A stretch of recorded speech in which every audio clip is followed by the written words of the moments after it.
Benvenuto, welcome to Cherry Hill Home Cooking. My name is Mark. Today we're going to make chicken stew. What makes chicken stew different to chicken soup? Really, it happens right at the end because we're going to thicken up our broth with some all-purpose flour and some milk, which will give it that more of a stew consistency. All right, but big thing is we're going to do this in the crock pot today. We haven't done a lot of crock pot recipes. I do this on the stovetop as well, but it comes out beautiful in the crock pot too. But since we haven't done any, I thought we'd do a crock pot recipe. Either way, whether you do it in the crock pot or you stew it on top of the stove, the ingredients are the same, procedure's the same. All right, so of course it's a chicken stew. So, actually, before I get into that, this is a 6-quart crock pot. If you don't have a 6-quart and you've got a 4-quart, then just cut the recipe in half. This recipe should easily feed 8 to 10 people. If I was doing this, if I didn't want to do this as a crock pot recipe, I would have done it in my big stock pot and I would have quadrupled this because to make sure that I had enough to freeze and have it another day. But I wanted to keep it for the crock pot, so we're going to do it with this 6-quart. All right. So we need 3 pounds of chicken breast or any kind of chicken you like, meaning you could use boneless thighs, anything. I particularly don't like chicken thighs. I don't like the darker meat. It's too gamey tasting for me, so I use chicken breast. But of course, you can make it a little bit more economical and use boneless chicken thighs. And we're going to need about 3 pounds. And that's another nice thing about this recipe is nice and hearty. It can feed a crowd. The more you want to stretch it, cut up your chicken pieces even a little bit smaller. We're going to cut one up in a minute. I just want to save that so that we don't get chicken stuff all over everything else. And of course, we're going to need a little bit of olive oil or vegetable oil to saute those up, and we'll go into that a little bit. We need some carrots. Really, you need whatever vegetable is your favorite. I'm going to say you're probably going to need about 5 to 6 large carrots, or roughly about 2 cups, give or take a little bit. I didn't have any carrots. I shouldn't say that. I had carrots, but I also had some baby carrots that I wanted to use up. So that's what I'm using today. So I'm just going to take those and cut them into little bite-sized pieces. All right. Then we're going to need some potatoes. Now, the reason I wanted to talk a little bit about the potatoes is this is a yellow potato or a gold potato. Now, you can use any kind of potato you want.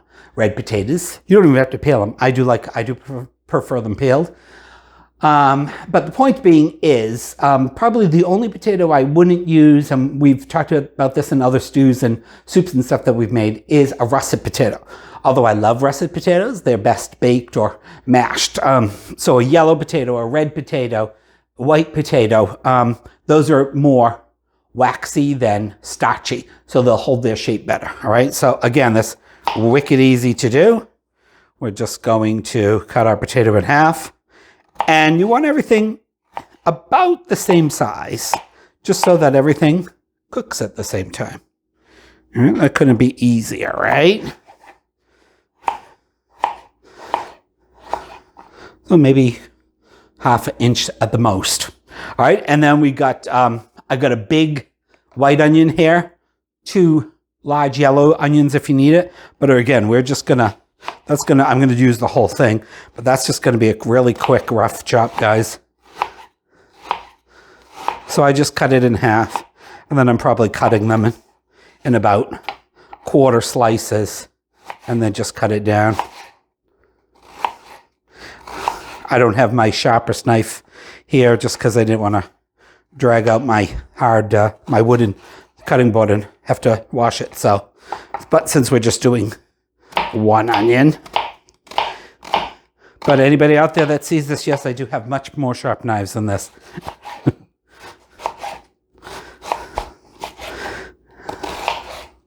If we were internet sensation, I think one of the very first recipes we did was the baked beans, right? I'm doing the bean pot, and I was slicing the salt pork with this knife. Well, That's one thing. People did not like me cutting up my salt pork. That's the way my grandmother did it, so that there'd be a few pieces of salt pork through the whole thing, because we all love the salt pork. But the other thing was, I think we got more comments with people telling me that I need to get a sharp knife than anything else. So, all right, so that's our veggies, guys. All right, as far as seasoning, we're going to need some oregano, thyme, rosemary, and I've got some granulated garlic. Of course, we got salt and pepper. Now, you can use fresh thyme and fresh rosemary if you want. I'm using dried, and a lot of times I use dried, especially if I'm just making this one specific thing. If I was going to cook for several recipes in one day, I might buy the fresh. But the problem with rosemary and thyme is, even if you buy in those little plastic containers, you don't use all of it, and it ends up just getting wasted. So typically with fresh versus dried, you want to use, half of dried of what you would use for the fresh, okay? So anyway, we've got some dried thyme, we've got dried rosemary, we've got oregano. Even the garlic. Now, you could use fresh garlic cloves. Again, this is a crock pot thing. I'm trying to make it so that almost everything is chop it up and throw it in the pot. I think the granulated garlic works just as well in this recipe, so we won't go to the bother of chopping up 6 or 7 cloves of garlic, but you certainly could if you want. Of course, we need some salt and pepper. Then we're going to need some Worcestershire sauce, and we've got some balsamic vinegar. We've got some white wine. Now, if you don't want to use the white wine, just increase your chicken stock to the same amount of white wine. I think I've done it so that it's a cup of white wine, 4 cups of chicken stock. So you would use, if you didn't want to use white wine, use 6 cups of chicken stock. But any dry white wine, I'm using store-bought chicken stock today because I have no more chicken stock in my freezer. All right, and then at the end of our recipe, we're going to thicken up our now broth into a nice thick base, and we're going to use some 1% milk.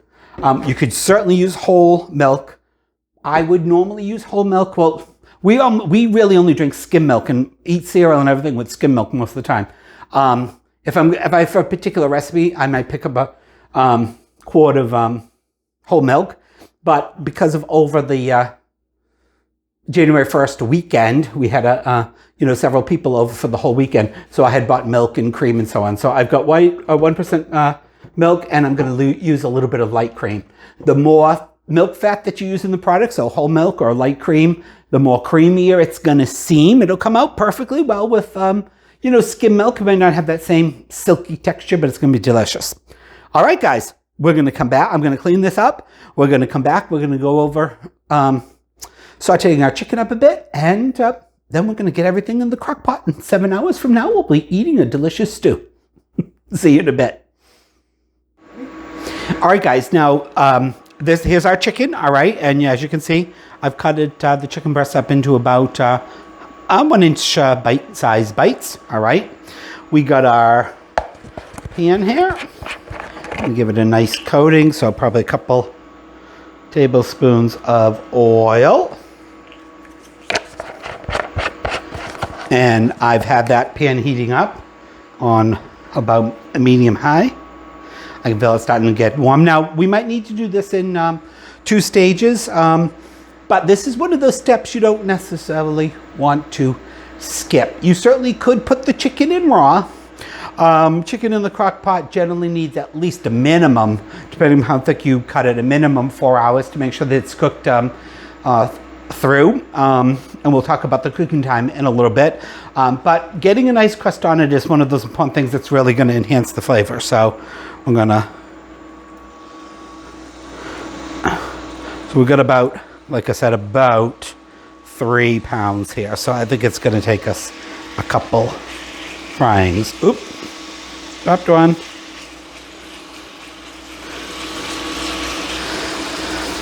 Because you don't want to necessarily crowd your pot too much, because then you're not going to get a nice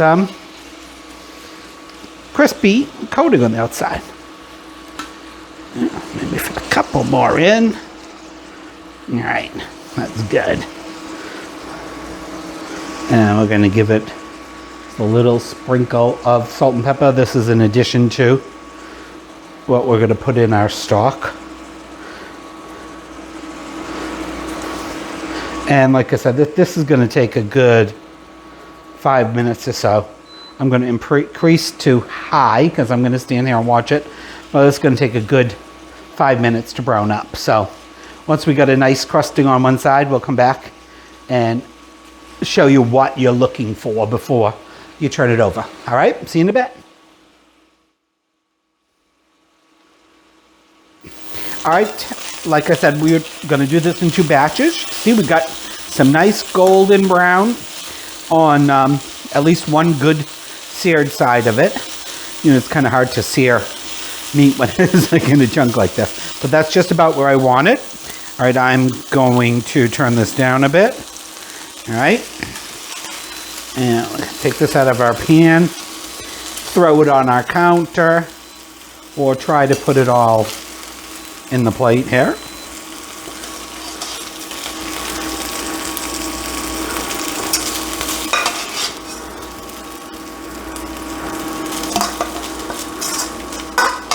Because we don't want to lose all that beautiful yumminess in there, so I'm going to take about half a cup, deglaze our pan, scrape up all those nice brown bits.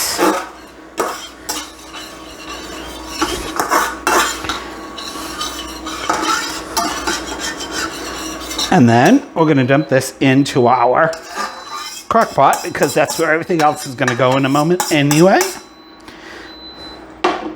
All right, let me get this out of the way. We'll pull the crock pot out and we'll get everything in the pan. See you in a bit. All right, guys, so now crock pots are wonderful. I use mine quite often. I don't know how often you all use yours, but I do, you know, I make beans a lot in mine and stews, and I've done breakfasts in it and stuff. So I do use it often. But of course, one of the problems if you're a working person, and I know when I worked full time, the crock pot is convenient, but you either have to get up, 2 hours before you need to leave the house and get everything in the crock pot, or you save it for the weekend. But what I used to do is I would get everything made, whether I had to brown my meat or my chicken. I would brown it all up, wrap it up tightly, and put it in the refrigerator. As far as the veggies, I'd get my veggies prepared, put them in a big Tupperware bowl, close it up tight, leave those out on the counter. And then in the morning, the only thing I had to do is get up and throw everything in the crock pot. But anyway, that's what I used to do. One other thing I wanted to go over before we start to put everything together is I did add some chicken bouillon. So this is the Herbox chicken, no sodium. So I added 4 packages into that because it's usually 1 pack of the seasoning mix is good for 1 cup of liquid. Now we are going to use chicken stock, but if I was using my own homemade stock, I wouldn't put in the seasoning, but I think it helps it with that. And I also put in 1/4 teaspoon of accent MSG. Of course, nobody doesn't want to use that. It's 100% optional. All right, so now, the best part about crock pot cooking, all right? We got our 6-quart crock pot. I'm gonna throw our chicken in there. We're gonna throw everything in here at once. Our onions. Our potatoes. And our carrots. All right, now you basically just want your stock to just cover your vegetables. Let's see, I'm assuming this is gonna take about maybe 4 to 6 cups because it's the 6-quart crock pot. So that was a little less than 4 because we used some of it to deglaze. We got our cup of wine. And I would say I'm going to use a little bit more. So for the 6 quart, I'm going to say 4.5 cups of stock. That's probably good, but I want it just to about cover. All right. And now we got to put some of our flavoring in. So we're going to need 2 tablespoons of, wait, we'll get that later. When we cut to clean everything up, he said, oh, you could have picked up the chicken. I said, oh, that happens on all shows. Chicken pieces are all over the place. So 2, and then we got some balsamic vinegar.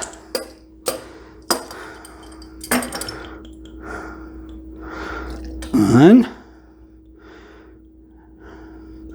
2.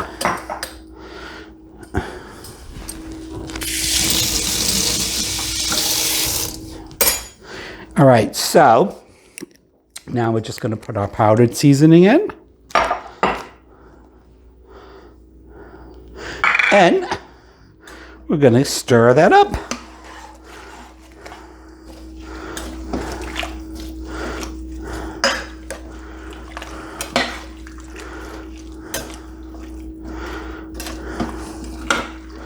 And you can bring some of the chicken up from the bottom. It's not going to make a difference. Now, as far as sauteing your chicken, our goal isn't 100% to get it cooked through, although it is. If you were using chicken thighs, boneless chicken thighs, it may not have cooked all the way through because it does take a little bit longer for dark meat to cook. But my chicken is pretty much cooked through, which is okay because it's going to tend to get nice and tender in the crock pot. Now, we are going to, like I said, we're not going to add our milk and stuff quite yet. So, we are going to put our cover on. Now, this would, again, chicken, and my chicken's well done anyway at this point, but chicken needs a minimum of 4 hours on high, and I think, we'd have to check, but I think it says 6 hours on low to make sure that it's reached the proper temperature. With that being said, you could let this go for 4 to 5 hours on high, but I think as everything with the slow cooker, it is better. The longer it's in there, the better. So I'm going to let this go for a complete 7 hours. All right, so we're going to leave it covered. We're not going to disturb it. We'll leave it on low, and we'll see you in 7 hours. Now, when that 7 hours comes, we still need about 15-20 minutes before we're going to eat because we're going to thicken our sauce. And one thing I forgot to tell you guys about, we're going to put some sweet peas in there. And of course, that'll all be in the direction, but you'll see the sweet peas going in at the end of our, or right before we eat. See you in a little bit, or 7 hours. All right, guys, we're back. Just about 6 hours and 50 minutes later. We're going to finish up our chicken stew. All right, so the first thing I've done is I switched it from low to high. Okay, now this is perfectly beautiful chicken soup right here. You certainly could just leave it like this. I'm going to give it a quick taste test because as soon as we put our cream in there, of course that's going to taste really good. I want to check for salt and pepper.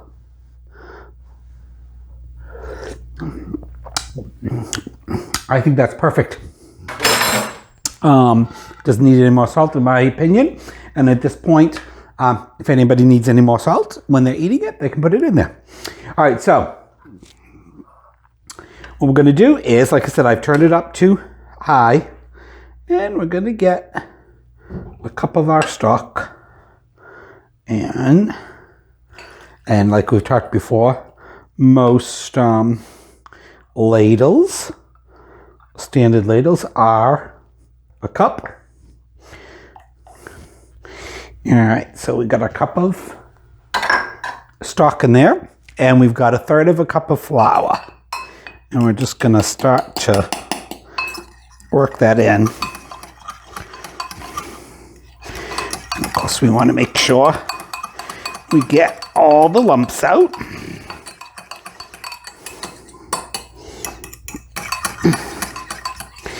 And as you stir that in, it will gradually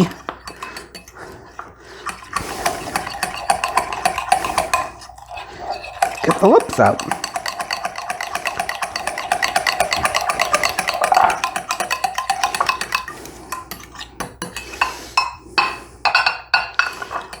I'm going to put in just a little bit more stock.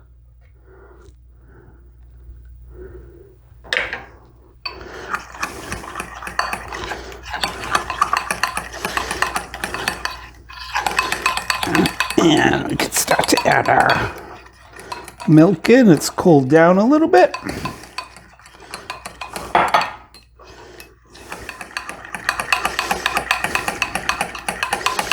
And what this is going to do is this is going to thicken up our gravy.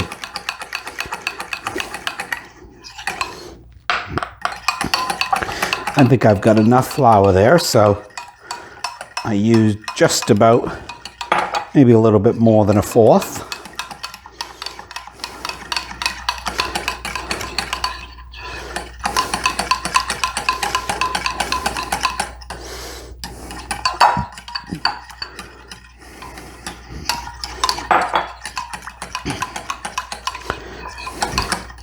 All right, so you can see we have basically all the lumps are gone.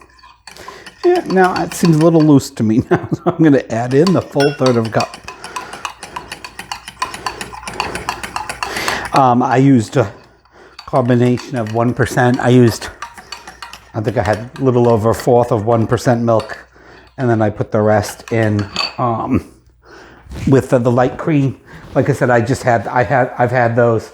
I wanted to use them up before they went bad.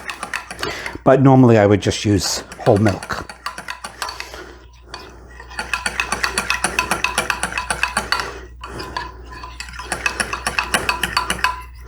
All right, that looks pretty good.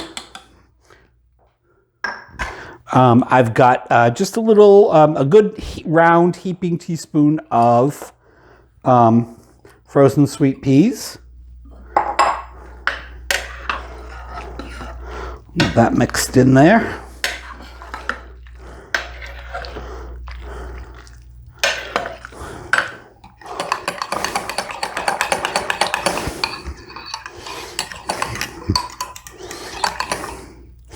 And that looks pretty good.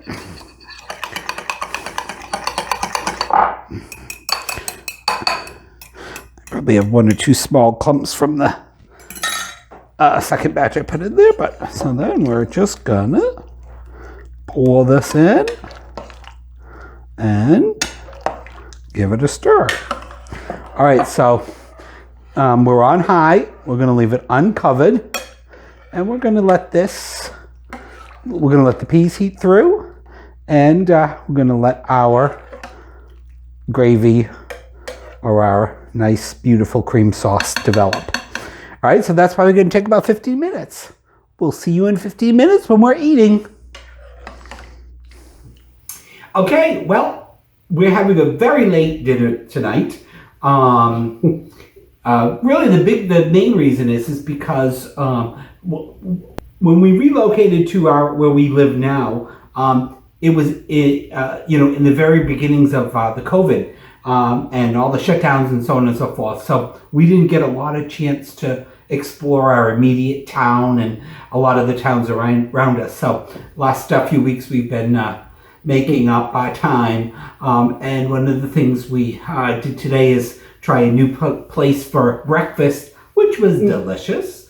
Nice big portion, so we were full. Plus, by the time we got home and I got everything, we got the video shot and we got it in the crock pot. It's kind of late, but anyway, let's try our chicken stew. Looks delicious. It does.